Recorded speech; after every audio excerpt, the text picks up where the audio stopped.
Today आज हम लोग एक नया सब्जेक्ट प्रोजेक्ट मैनेजमेंट शुरू करने जा रहे हैं।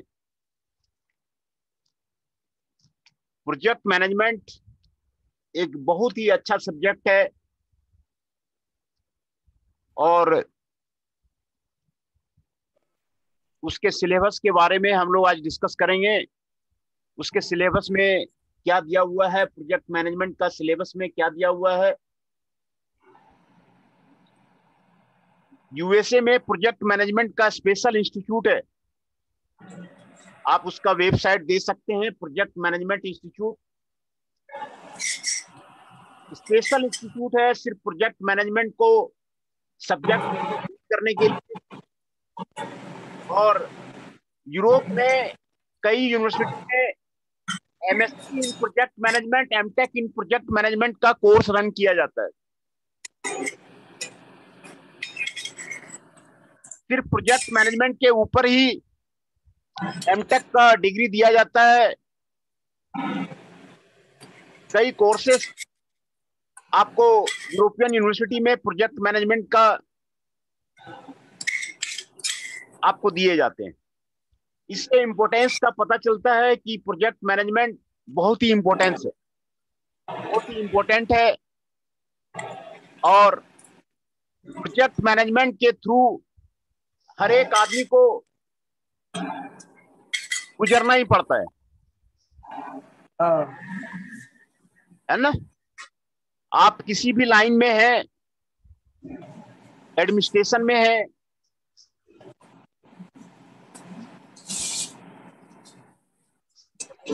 या किसी भी आप इंडस्ट्री में है या इंस्टीट्यूशन में है, आप किसी लाइन में है, आपको प्रोजेक्ट बनाना पड़ेगा। आप चीफ मिनिस्टर बन गए, आपको प्रोजेक्ट बनाना पड़ेगा, बताना पड़ेगा कि हम क्या क्या स्टेट में प्रोजेक्ट करने जा रहे हैं। आप प्राइम मिनिस्टर बन गए, आपको प्रोजेक्ट बताना पड़ेगा, व्हाट आर द प्रोजेक्ट्स। आप जो है 5 साल में क्या क्या प्रोजेक्ट करेंगे, कहां पर रोड बनाएंगे, कहां पर क्या करेंगे, यही प्रोजेक्ट है।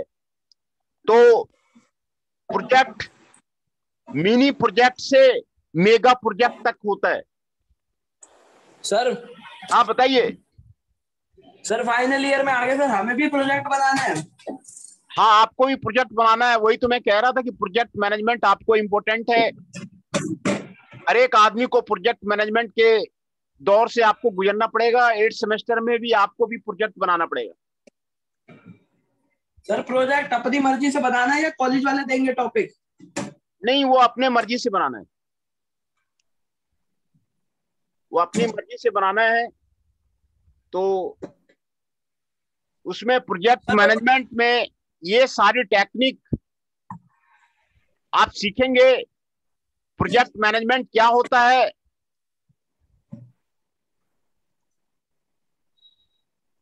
और प्रोजेक्ट मैनेजमेंट के क्या मायने हैं, ये सारी चीजें आप प्रोजेक्ट मैनेजमेंट कैसे हैंडल किया जाता है। कोई भी एमएनसी आती है तो वो प्रोजेक्ट लगाती है, किसी इंडस्ट्री किसी कंट्री में गई तो वो प्रोजेक्ट लगाती है।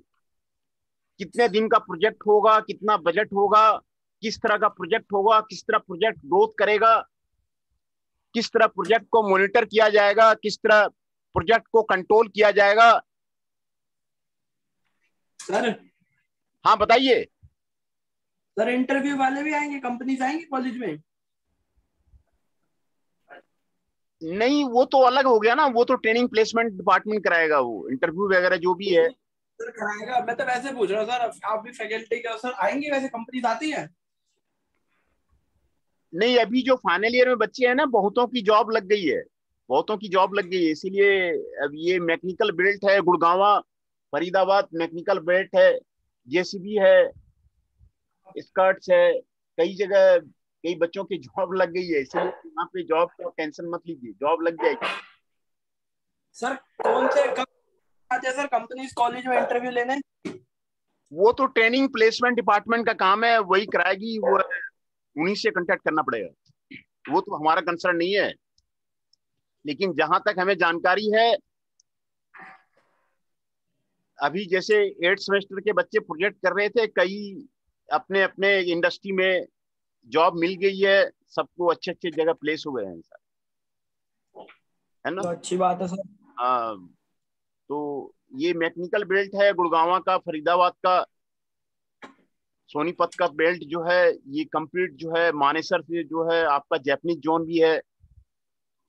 तो कई नई नई इंडस्ट्री आ रहे, तो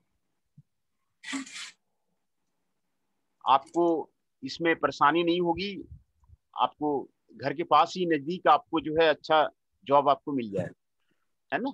तो ये काम यस ट्रेनिंग सर। प्लेसमेंट का डिपार्टमेंट का है, उनका करना है, उन्हीं से ये रिलेटेड काम है ना, वही आपको ये इसमें बताएंगे।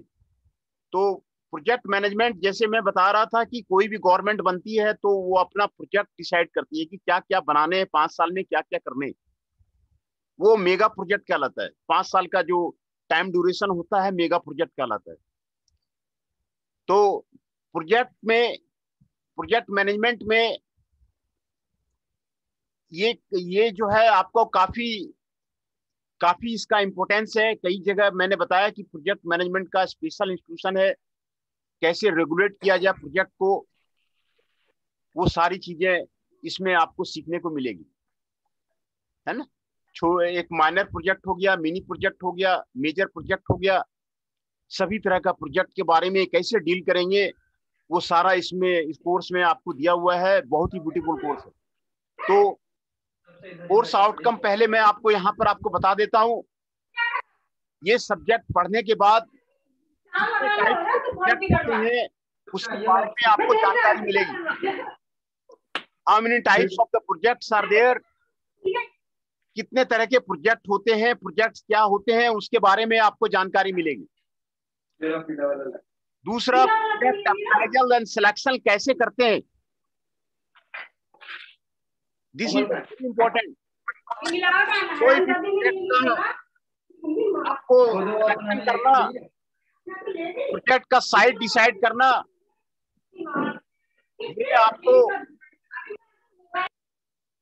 ये आपको जरूरी है कि भाई प्रोजेक्ट का साइट का सिलेक्शन कैसे होगा, प्रोजेक्ट का कहां पर स्टार्ट किया जाए, प्रोजेक्ट को अप्राइजल किया कैसे किया जाए जिससे कि मैक्सिमम प्रॉफिट कमाया जा सके।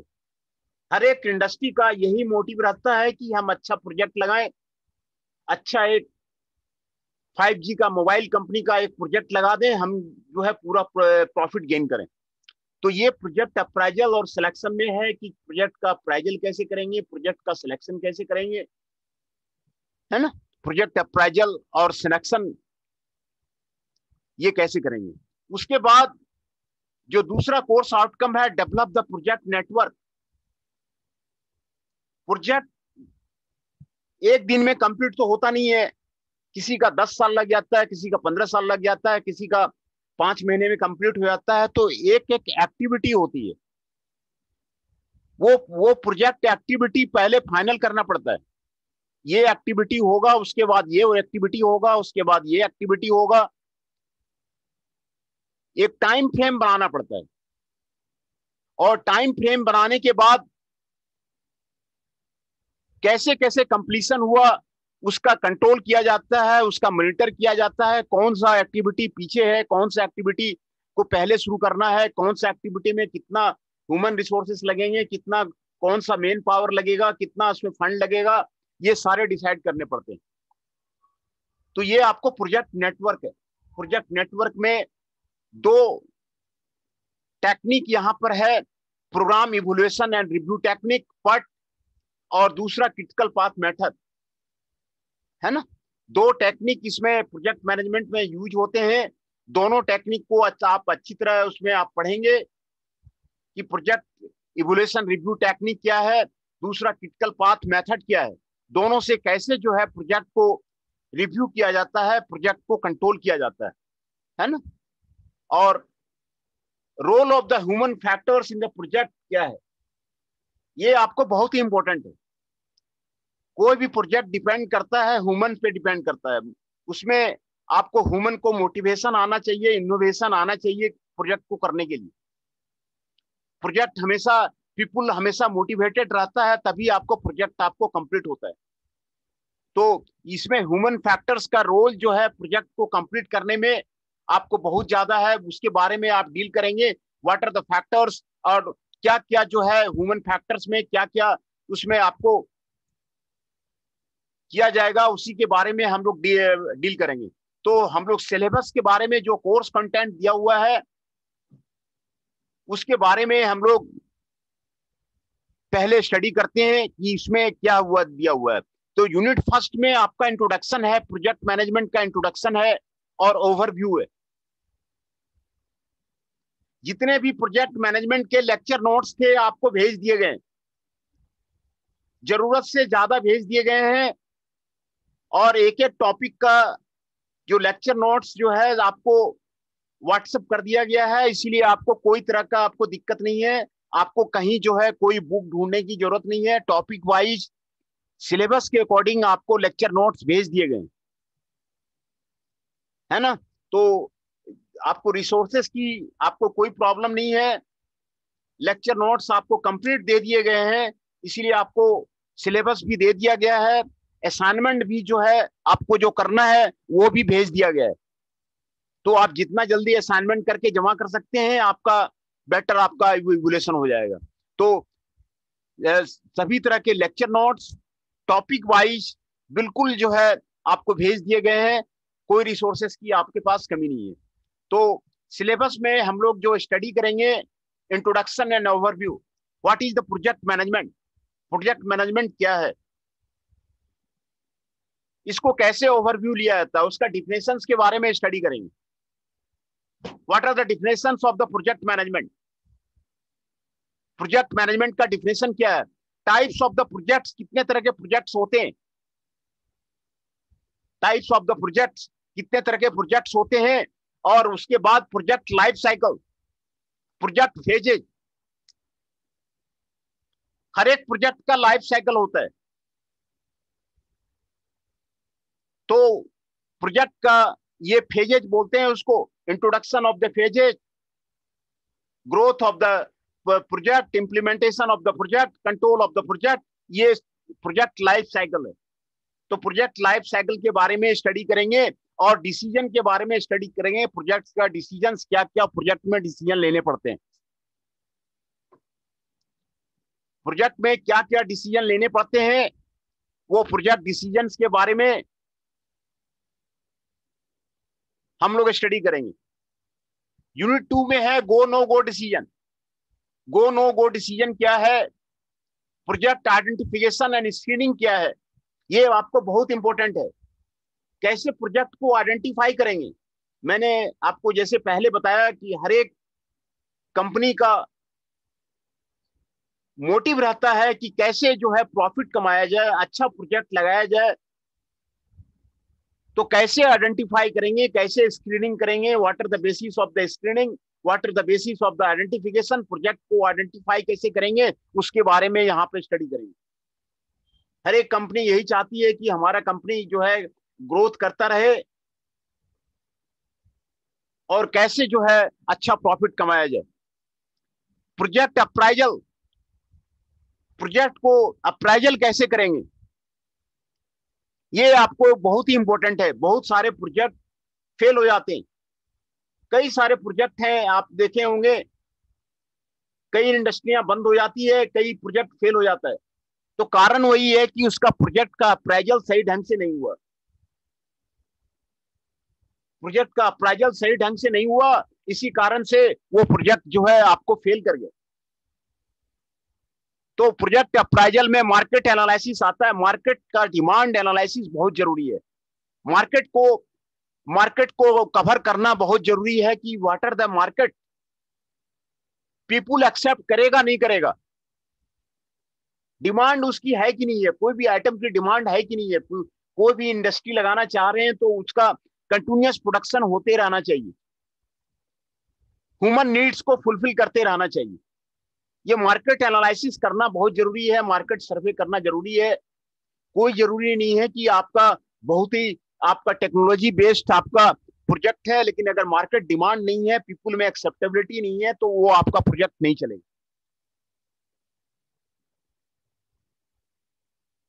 है ना।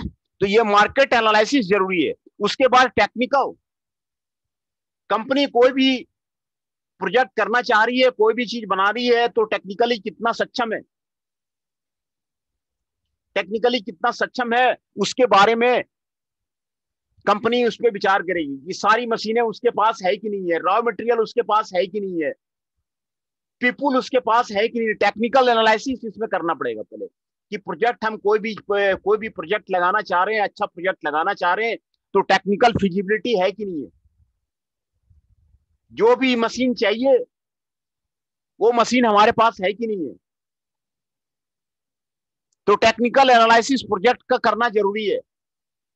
कई प्रोजेक्ट इसी बेस पे फेल हो जाते हैं, मल्टीनेशनल कंपनी इसी से आगे हो जाता है, क्योंकि टेक्निकली वो सुपीरियर रहता है। जो डोमेस्टिक कंपनी है, डोमेस्टिक कंपनी से आपको मल्टीनेशनल कंपनी का टेक्नोलॉजी बेटर रहता है, वो आपको मार्केट में कम्पीट कर जाता है।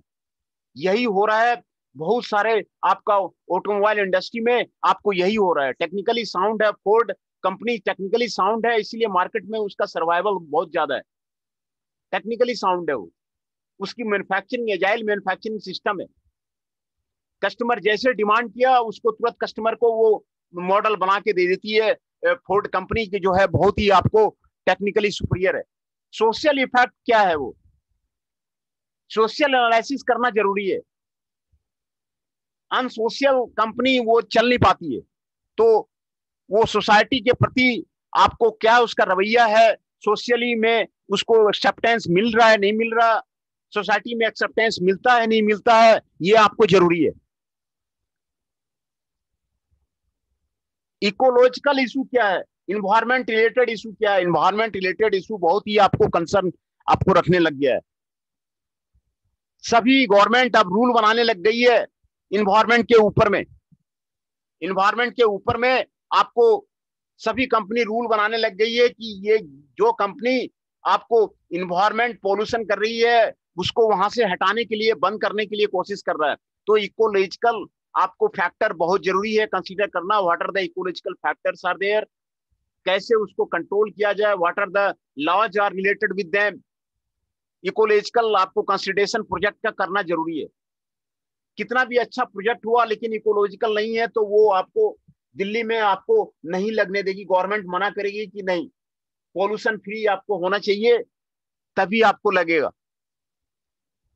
प्रोजेक्ट अप्राइजल में फाइनेंशियल अप्राइजल बहुत जरूरी है। 5G नेटवर्क का आपने नाम सुना होगा, 5G मोबाइल का। वो कहते हैं कि उसमें जो खर्चा है करीब 18 से 20 हजार का है, वो बेचती है अपना मोबाइल। मोबाइल जो है 1 लाख 1.5 लाख तक का बेचती है वो। तो फाइनेंशियली वायबल कितना है, फाइनेंशियली मार्केट में कितना गेन हो रहा है, ये अप्राइजल इसमें आपको प्रोजेक्ट का जरूरी है। ये प्रोजेक्ट अप्राइजल आपको ये 5 टेक्निक आपको दिया हुआ है। मार्केट एनालिसिस आपको करना जरूरी है, टेक्निकल एनालिसिस करना जरूरी है, सोशल एनालिसिस करना जरूरी है, इकोलॉजिकल करना जरूरी है, और फाइनेंशियल आपको करना जरूरी है। फाइनेंशियल एनालिसिस बिल्कुल जरूरी है आपको सर्वाइवल ऑफ द कंपनी के लिए। कोई भी कंपनी का सर्वाइवल तभी आपको फिट होगा जब जो है आपको फाइनेंशियली गेन हो रहा है। कोई प्रोजेक्ट को बनाने से, किसी प्रोजेक्ट को करने से फाइनेंशियली आपको गेन हो रहा है, तभी आपको कंपनी वो आपको सरवाइव करेगी। दूसरा, कोई भी स्टूडेंट इस पे आप प्रोजेक्ट शुरू कर सकते हैं, अभी इस पे एनालिसिस किसी ले करके आप कर सकते हैं, प्रोजेक्ट बनाना शुरू कर सकते हैं किसी भी टॉपिक पे। आप जो है प्रोजेक्ट बनाइए, रिसर्च पेपर लिखिए, and I will help you. उसके बाद प्रोजेक्ट सिलेक्शन कैसे करते हैं, प्रोजेक्ट सिलेक्शन करने के लिए यहां पर आपको 3 टेक्निक आपको दिया हुआ है। pragmatic approach, pairwise approach and multi-attribute decision making approach, MADM approach। MADM approach का मतलब है multi attribute decision making approach. Multi attribute decision making approach, ये 3 मेथड आपको प्रोजेक्ट सिलेक्शन के लिए आपको दिया हुआ है कि किसी प्रोजेक्ट का सिलेक्शन कैसे करेंगे। ये तीनों मेथड आपको न्यूमेरिकल है, प्रैग्मेटिक अप्रोच है, पेयर वाइज कंपैरिजन है, पेयर वाइज उसमें कंपैरिजन करते हैं, और multi attribute decision making approach. ये तीनों में जो मेथड दिए हुए हैं, तीनों का मैंने एक multi attribute decision making approach का एक थीसिस भी मैंने भेज दिया है। उसमें देखिएगा बहुत अच्छा थीसिस है, multi attribute decision making approach करता है। पेयर वाइज कंपैरिजन करके एक प्रोजेक्ट का दूसरे प्रोजेक्ट से कंपैरिजन करके आप निकाल सकते हैं, प्रोजेक्ट सिलेक्शन कर सकते हैं कौन सा प्रोजेक्ट बेटर रहेगा। तो ये यूनिट 2 में जो टॉपिक दिए हुए हैं ये आपको काफी इंपोर्टेंट है, project identification and screening.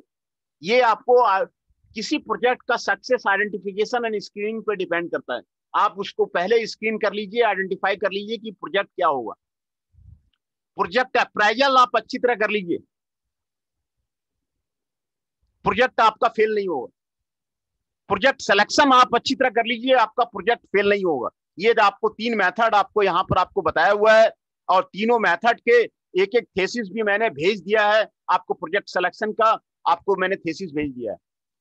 Unit 3 में development of the project network. किसी भी प्रोजेक्ट का नेटवर्क होता है, जैसे मैंने बताया कि कोई भी आप ब्रिज बनाएंगे, कोई भी प्रोजेक्ट है। अभी मेट्रो प्रोजेक्ट ज्यादा चल रहा है इंडिया में, दिल्ली में मेट्रो आ गया, वो अब दूसरे सिटी में वो कह रहे हैं कि मेट्रो लगाएंगे। मेट्रो प्रोजेक्ट ज्यादा चल रहा है, तो ये मेट्रो प्रोजेक्ट का टाइम ड्यूरेशन होता है। तो ये नेटवर्क है, एक्टिविटी कैसे कैसे शुरू करनी है सारा वो उसका नेटवर्क है। तो वो आपको ये आपको प्रोजेक्ट नेटवर्क कहलाता है। Sequencing of the activity, activity को एक एक करके लिखना, वो आपको प्रोजेक्ट नेटवर्क कहलाता है। प्रोजेक्ट डिस्क्रिप्शन क्या है? वर्क ब्रेकडाउन स्ट्रक्चर, पूरे प्रोजेक्ट को ब्रेक डाउन कर देते हैं, हर एक एलिमेंटल वर्क में, एक एक एलिमेंटल वर्क में उसको डिवाइड कर देते हैं, वो ब्रेक डाउन स्ट्रक्चर कहलाता है। Rules for drawing and representation, project को नेटवर्क को रिप्रेजेंट करने की क्या फुलकर्सन रूल है उसके बारे में आप स्टडी करेंगे। कैसे जो है प्रोजेक्ट नेटवर्क आपको बनाया जाता है, एक्टिविटी आपको कैसे बनाया जाता है, वो उसको रिप्रेजेंट कैसे किया जाता है, वो आप यहाँ पे स्टडी करेंगे। कंसिस्टेंसी क्या है प्रोजेक्ट में, प्रोजेक्ट नेटवर्क में कंसिस्टेंसी क्या है? What is the redundancy in the project network? Product network में रिडेंसी क्या है, उसको मैट्रिक्स रिप्रेजेंटेशन कैसे करते हैं? मैट्रिक्स रिप्रेजेंटेशन प्रोजेक्ट का कैसे किया जाता है उसके बारे में यूनिट 3 में स्टडी करेंगे। Basic scheduling with the network, schedule कैसे किया जाए नेटवर्क का। मैंने एक्टिविटी बताया ना कि प्रोजेक्ट नेटवर्क में एक एक्टिविटी होता है जिसमें कई एक्टिविटी होते हैं, 20 एक्टिविटी किसी में होता है, किसी में 30 होता है, किसी में 40 होता है। तो वो एक्टिविटी उसमें आपको डिसाइड रहता है, और उसको फॉरवर्ड पास और बैकवर्ड पास कंप्यूटेशन से शेड्यूल करना पड़ता है। तो शेड्यूलिंग को आप सीखेंगे कि आप जो है हर एक एक्टिविटी को, मान लीजिए कोई मकान बनाना है, मकान बनाने का एक्टिविटी हो गया, पहले आपको ग्राउंड ठीक करना पड़ेगा, ग्राउंड ठीक करने के बाद फिर जो है उसमें खुदाई करनी पड़ेगी, खुदाई करने के बाद जो है उसमें दीवार खड़ा करना पड़ेगा, दीवार करने के बाद जो है लिंटर लगाना पड़ेगा, लिंटर लगाने के बाद जो है उसमें ढलाई करनी पड़ेगी, उसके बाद सेकंड फ्लोर बनाना पड़ेगा, फिर थर्ड फ्लोर बनाना पड़ेगा। तो इसीलिए एक एक एक्टिविटी होती है, कोई भी प्रोजेक्ट का एक्टिविटी होता है। Activity number 1, activity number 2, activity number 3, इसी को basic scheduling with the network करते हैं। शेड्यूलिंग विद द नेटवर्क इसी को करते हैं। इसमें फॉरवर्ड पास है, बैकवर्ड पास है। अगर शुरू से हम लोग डिसीजन लेते हैं फर्स्ट एक्टिविटी से तो इसको फॉरवर्ड पास बोलते हैं, अगर पीछे से डिसाइड लेते हैं तो उसको बैकवर्ड पास बोलते हैं।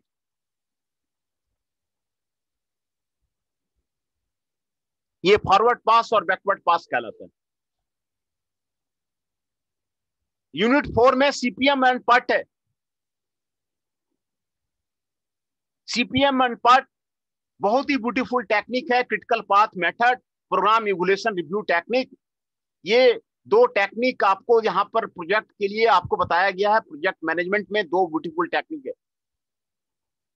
उसके न्यूमेरिकल आपको यही दो न्यूमेरिकल है, सीपीएम और पट।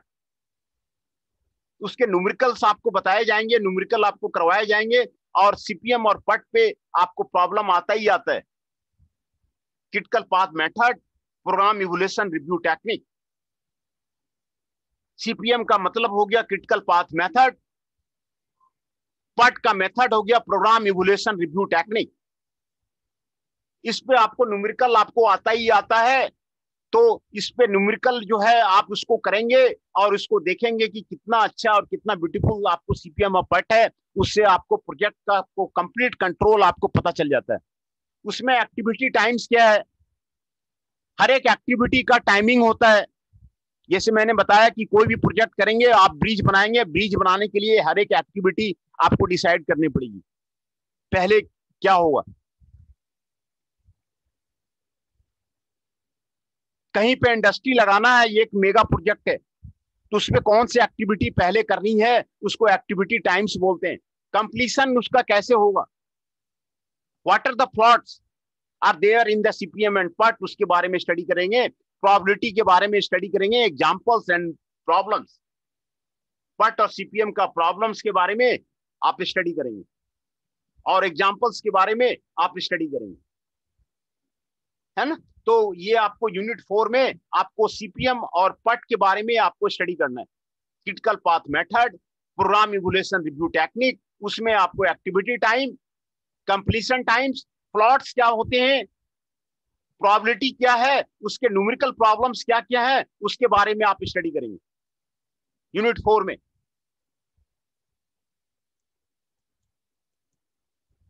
यूनिट 5 में प्रोजेक्ट मॉनिटरिंग एंड कंट्रोल, कैसे प्रोजेक्ट को मॉनिटर किया जाए।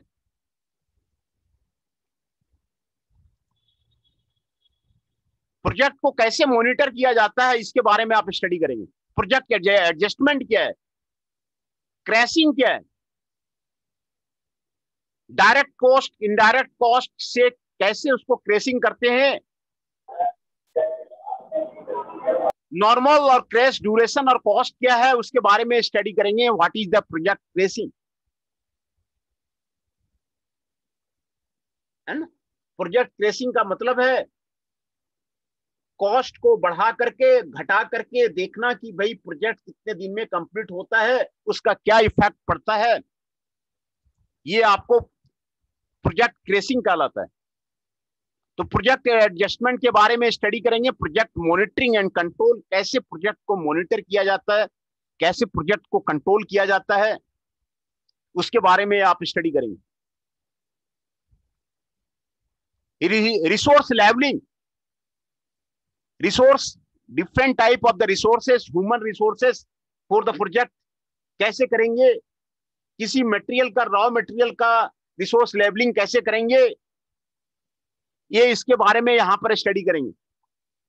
What are the types of the resource levelling, what are the uses of the resource levelling, what are the problems are there in the resource levelling.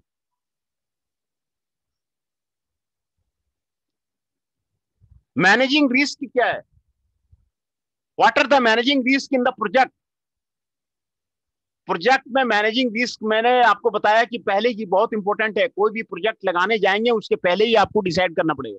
आप कहीं पे industry लगाने जा रहे हैं, आपको पहले ही डिसाइड करना पड़ेगा कि कैसा प्रोजेक्ट बनेगा, मार्केट कहाँ होगा, सारी चीजें आपको करनी पड़ेगी, नहीं तो प्रोजेक्ट आपका फेल हो जाएगा।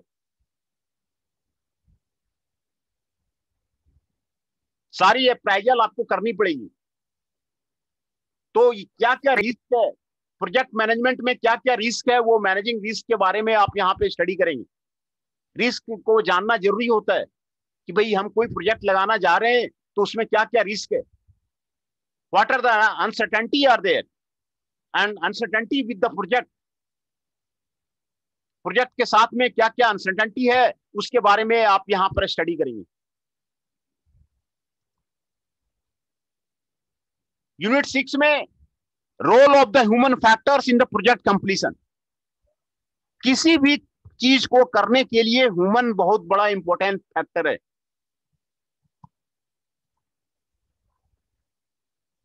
ह्यूमन का रोल, पीपुल का रोल, टीम वर्क करना, लीडरशिप करना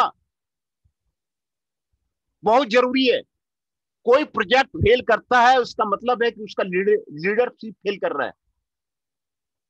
कोई प्रोजेक्ट फेल कर रहा है उसका मतलब है पीपुल में जो आदमी है वो टीम में सही से काम नहीं कर रहे, वो आपको सही से वो उसका योगदान आपको सही नहीं है।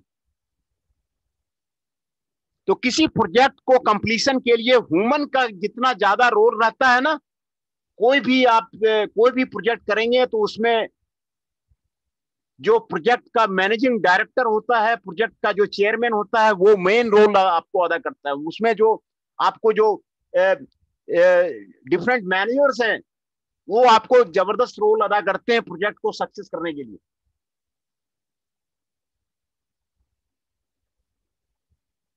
तो इसमें आपको role of the human factors बहुत ही इंपॉर्टेंट है। तो इसमें dealing with the people, team building कैसे करेंगे, टीम बिल्डिंग कैसे करेंगे उसके बारे में आपको सिखाया जा रहा है। टीम बिल्डिंग आखिर वो सारे को टीम में काम करना वो जरूरी है। कोई भी प्रोजेक्ट करने के लिए टीम में आदमी को काम करना जरूरी है। What are the things that is to be the people learn with the team building, team making ये जरूरी है। टीम में काम करना जरूरी है। एक आदमी इंडिविजुअली अच्छा काम कर सकता है लेकिन वो टीम के साथ काम करना जरूरी है, तभी सक्सेस मिलेगा। टीम बिल्डिंग जरूरी है। प्रोजेक्ट में लीडरशिप आपको जरूरी है। लीडर बनना, फोरकास्ट करना क्या होने वाला है और क्या हम करने जा रहे हैं ये आपको जरूरी है। ये लीडरशिप प्रोजेक्ट में क्या होता है, कमिटमेंट क्या होता है, वर्क कल्चर। हर एक प्रोजेक्ट में कंपनी का अपना कल्चर होता है, वर्क कल्चर होता है। मारुति से भी कई आदमी को, मैनेजर्स को जापान भेजा जाता है कि आप जापानीज कल्चर सीख करके फिर मारुति में वापस आइए और फिर वर्क कल्चर को यहाँ पे डेवलप कीजिए। तो वर्क कल्चर क्या होता है, वर्क कल्चर को कैसे डेवलप किया जाए उसके बारे में आपको मेन रोल होता है। मोटिवेशन, ह्यूमन हमेशा मोटिवेटेड रहना चाहिए।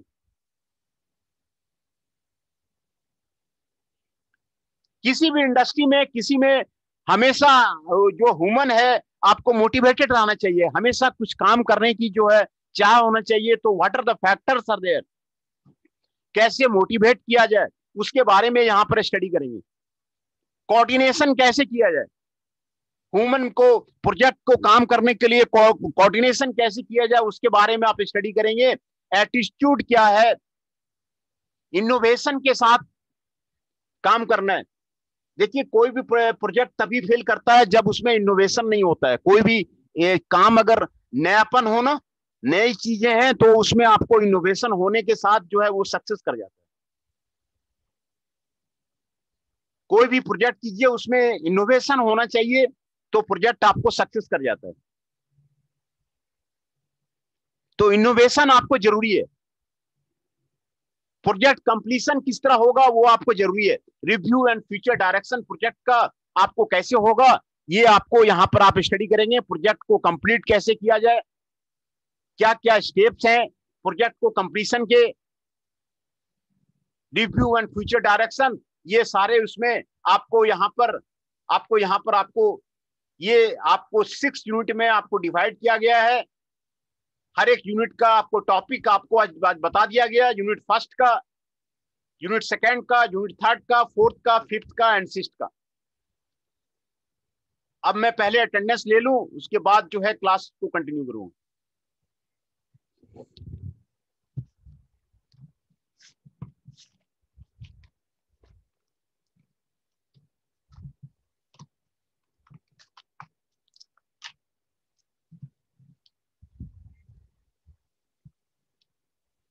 अभिषेक Dubey ji is present,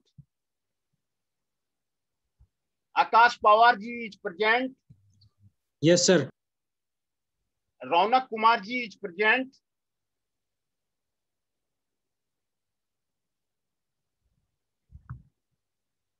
Ashish ji 7 is present,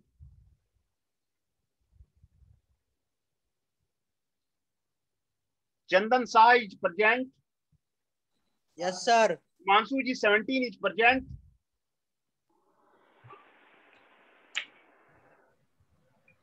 Himanshu Kundir ji 18 is present, Jitendra Rana ji 23 is present. Nandini ji is present. Pawan present.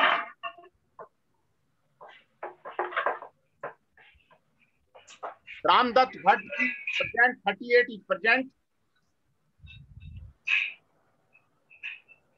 Rishabh Nayak ji 54 is present.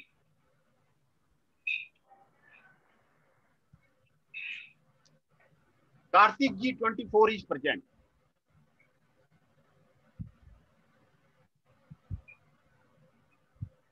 Rahul Chaudhary ji 33 is present. Yes, sir. Shekhar ji 41 is present.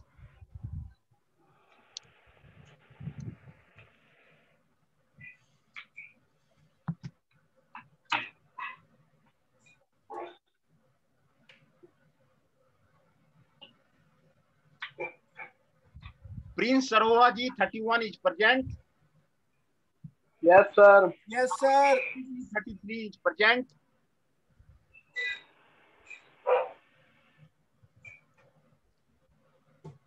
मैं फिर से सभी जो प्रेजेंट है उनका नाम पहले बता देता हूं।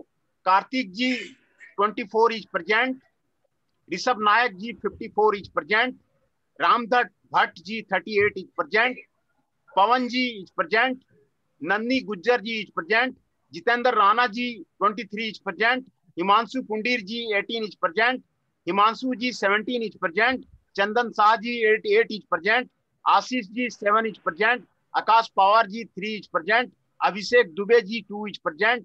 रौनक कुमार जी 39 is present. Shekhar ji 41 is present. Rahul Chaudhary ji 33 is present. सरोवा ji 31 is present. Yeah. है ना? तो 18 ME 033 राहुल चौधरी। हाँ, Rahul Chaudhary ji present. Rahul Chaudhary. Roll number 22 Janesh Chauhan present. हाँ, ये तो हिमांशु की आवाज लग रही है ना? जनेश चौहान जी प्रेजेंट। राहुल हिमांशु की आवाज लग रही है ना? हाँ भाई हाँ। सर एग्जिट हो गया, वो वैक्सीन लगवा रहा था वो। अच्छा फिर ठीक है। लेट हो गया क्या वैक्सीन लगवाते हो? आई मीन एलएटी वाला वो। आज जो है वो सिलेबस के बारे में, सिलेबस में क्या क्या है 6 यूनिट में आपको वो मैंने आपको डिस्कस किया है। और जितने भी टॉपिक वाइज लेक्चर नोट्स हैं वो मैंने सारा आपको भेज दिया है। वो सारा कंप्लीट सिलेबस के अकॉर्डिंग है, इसीलिए आपको कोई उसमें दिक्कत नहीं आएगी। आपको सारा उसमें आपको दे दिया गया है। यहाँ तक कि जरूरत से ज्यादा भी आपको कुछ थीसिस भी भेज दिए गए हैं, कुछ दूसरी जगह का लेक्चर नोट दूसरी यूनिवर्सिटी का भी भेज दिया गया है। क्वेश्चन पेपर भी आपको भेज दिया गया है और असाइनमेंट भी आपको भेज दिया गया है। तो ये सारे भेज दिया गया है। रिसोर्सेस आपके पास पूरा है। और ये आपको जो सब्जेक्ट है थ्योरेटिकल है, इसमें आपको सीपीएम और पट ये दो आपके न्यूमेरिकल हैं। सीपीएम और पट ये आपके दो न्यूमेरिकल हैं और यहाँ पर जो आपको 3 जो मेथड दिए हुए हैं ये आपको न्यूमेरिकल हैं। Multi activity decision making approach, इसकी मैंने एक थीसिस भेज दी है। पेयर वाइज कंपैरिजन अप्रोच ये आपको न्यूमेरिकल है, बाकी सारा आपका थ्योरेटिकल है। और पट सीपीएम भी जो है बहुत ही आसान आपको। सर अटेंडेंस हो गई? हाँ बताइए, नाम बताइए। गौरव कुमार जी का हो गया जी। तो इसमें सीपीएम और पट भी बहुत ही आसान न्यूमेरिकल है। उसमें आपको इसमें स्टेप वाइज आपको बनता है, ज्यादा डिफिकल्ट आपको फार्मूला इसमें नहीं है। इसीलिए ये पेपर आपको कंप्लीट स्कोरिंग है। आप इसमें कंप्लीट 100% मार्क्स आप इसमें ला सकते हैं। तो आपको 6 यूनिट में क्या क्या है वो आपको यहाँ छठा यूनिट में आपको role of the human factors, ये आपको बहुत ही इंपॉर्टेंट है। कोई भी आपको इंडस्ट्री सक्सेस करता है तो उसमें ह्यूमन का रोल आपको बहुत जरूरी होता है।